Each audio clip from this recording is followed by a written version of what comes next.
दीप मालिकोत्सव। भगवान श्री कृष्ण ने कहा, महाराज, पूर्व काल में भगवान विष्णु ने वामन रूप धारण कर दानवराज बलि को छलकर इंद्र को राज्य का भार सौंप दिया और राजा बलि को पाताल लोक में स्थापित कर दिया। भगवान ने बलि के यहाँ सदा रहना स्वीकार किया। कार्तिक की अमावस्या को रात्रि में सारी पृथ्वी पर दैत्यों के यथेष्ट चेष्टाएं होती है। युधिष्ठिर ने पूछा, भगवान, कौमुदी तिथि की विधि को विशेष रूप से बताने की कृपा करें। उस दिन किस वस्तु का दान किया जाता है, किस देवता की पूजा की जाती है तथा कौन सी क्रीड़ा करनी चाहिए? भगवान श्री कृष्ण बोले, राजन, कार्तिक मास के कृष्ण पक्ष की चतुर्दशी को प्रभात के समय नरक के भय को दूर करने के लिए स्नान अवश्य करना चाहिए। अपा मार्ग चिड़ा के पत्र सिर के ऊपर मंत्र पढ़ते हुए घुमाए। इसके बाद धर्मराज के नामों यम, धर्मराज, मृत्यु, वैवस्वत, अंतक, काल तथा सर्वभूत तक्षय का उच्चारण कर तर्पण करें। देवताओं की पूजा करने के बाद नरक से बचने के उद्देश्य से दीप जलाएं। प्रदोष के समय शिव, विष्णु, ब्रह्मा आदि के मंदिर में कोष्ठागार, चैत्य, सभा मंडप, नदी तट, महल, तड़ाग, उद्यान, वापी, मार्ग, हस्तिशाला तथा अश्वशाला आदि स्थानों में दीप प्रज्वलित करनी चाहिए। अमावस्या के दिन प्रातःकाल स्नान कर देवता और पितरों को भक्ति पूर्वक पूजन तर्पण आदि करें तथा पार्वण श्राद्ध करें। अनंतर ब्राह्मण को दूध, दही, घृत और अनेक प्रकार के स्वादिष्ट भोजन कराकर दक्षिणा प्रदान करें और उन्हें संतुष्ट करें। अपराह्न काल में राजा द्वारा अपने राज्य में घोषित कराना चाहिए कि आज इस लोक में बलि का शासन है। नगर के सभी लोगों को अपने सामर्थ्य के अनुसार अपने घर को स्वच्छ साफ सुथरा करके नाना प्रकार के रंग बिरंगे तोरण, पताकाओं, पुष्पमालाओं तथा बंधनवारों से सजाना चाहिए। नगर के सभी लोगों अर्थात नर नारी, बाल वृद्ध आदि को चाहिए कि सुंदर उत्तम वस्त्र पहनकर कुमकुम, चंदन आदि का लेप लगाकर तांबुल का भक्षण करते हुए आनंद पूर्वक नृत्य गीत आदियों का आयोजन करें। इस प्रकार अतीव उल्लास से एवं प्रीति पूर्वक इस दिन को दीपोत्सव मनाना चाहिए।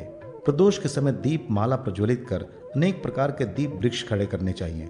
उस समय राक्षस लोक में विचरण करते हैं। उनके भय को दूर करने के लिए श्रेष्ठ कन्याओं को दीप वृक्षों पर तंडुल, धान का लावा फेंकते हुए दीपकों से निराजन करना चाहिए। दीप मालाओं को जलाने से प्रदोष वेला दोष रहित हो जाती है और राक्षस आदि का भय दूर हो जाता है।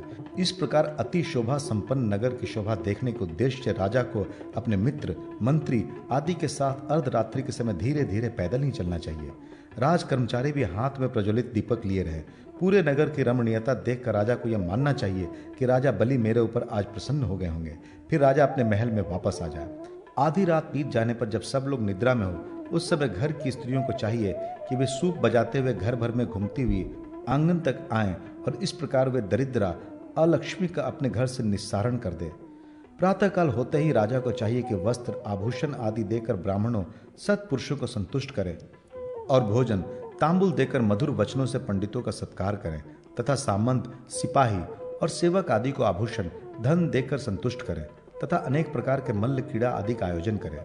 राजा को मध्याह्न के अनंतर नगर के पूर्व दिशा में ऊंचे स्तंभ अथवा वृक्षों पर कुश और काश की बनी मार्गपाली बांधकर उसकी पूजा करें। फिर हवन करें। अपनी प्रजा को भोजन देकर संतुष्ट करें। उस समय राजा को मार्गपाली की आरती करनी चाहिए। ये आरती विजय प्रदान करती है।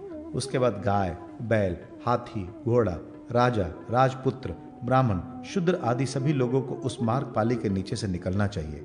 मार्गपाली को बांधने वाला अपने दोनों कुलों का उद्धार करता है।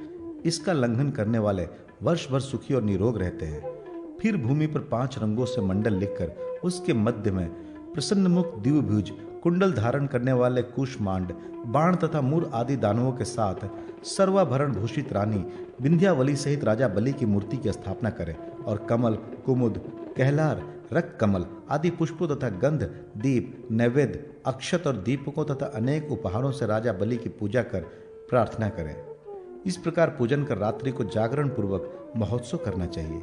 नगर के लोग अपने अपने घर में शैया में श्वेत तांडुल बांधकर राजा बलि को उसमें स्थापित कर फल पुष्पादि से पूजन करें और बलि के उद्देश्य से दान करें, क्योंकि राजा बलि के लिए जो व्यक्ति दान देता है उसका दिया हुआ दान अक्षय हो जाता है। भगवान विष्णु ने प्रसन्न होकर बलि से पृथ्वी को प्राप्त किया और ये कार्तिकीय अमावस्या तिथि राजा बलि को प्रदान की। उसी दिन से यह कौमुदी का उत्सव प्रवृत्त हुआ है। ये तिथि सभी उपद्रव, सभी प्रकार के विघ्न, शोक आदि को दूर करने वाली है।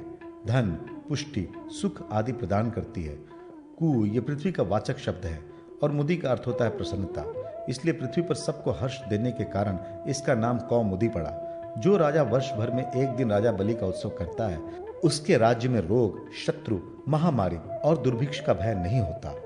सुभिक्ष, आरोग्य और संपत्ति की वृद्धि होती है। इस कौमुदी तिथि को जो व्यक्ति जिस भाव में रहता है, उसे वर्ष भर उसी भाव की प्राप्ति होती है। यदि व्यक्ति उस दिन रुदन कर रहा है तो रुदन, हर्षित है तो हर्ष, दुखी है तो दुख, सुखी है तो सुख, भोग से भोग, स्वस्थता से स्वस्थता तथा दीन रहने से दीनता की प्राप्ति होती है। इसलिए इस तिथि को हृष्ट और प्रसन्न रहना चाहिए। यह तिथि वैष्णवी भी है, दानवी भी है और पैतृकी भी है। दीपमाला के दिन जो व्यक्ति भक्ति से राजा बलि का पूजन अर्चन करता है, वह वर्ष भर आनंद पूर्वक सुख से व्यतीत करता है और उसके सारे मनोरथ पूर्ण हो जाते हैं।